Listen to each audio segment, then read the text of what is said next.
John chapter 1, verse 14. The Word became flesh and dwelt among us. We observed his glory, the glory as the one and only Son from the Father, full of grace and truth.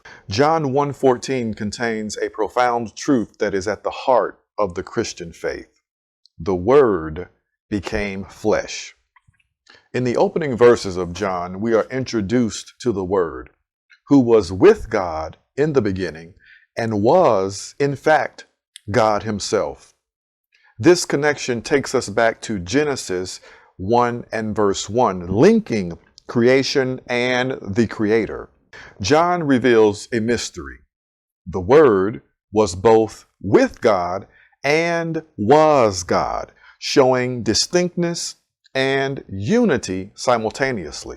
The most incredible part of this is that the Word, who was present in the beginning, who was the agent of creation, and who was also God, became human. He didn't just stay as the Creator. He stepped into his own creation, becoming flesh like us.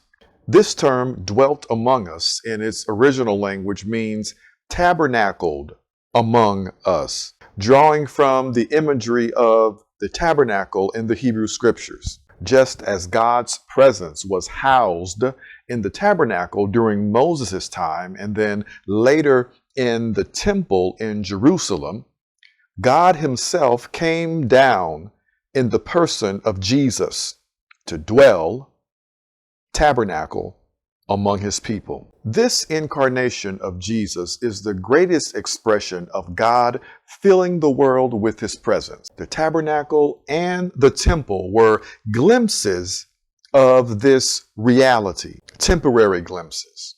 But in Jesus, we have the fullness of God's presence here on earth. God becoming human and dwelling among us and walking with us is a demonstration of his love, his willingness to be intimately involved in his creation.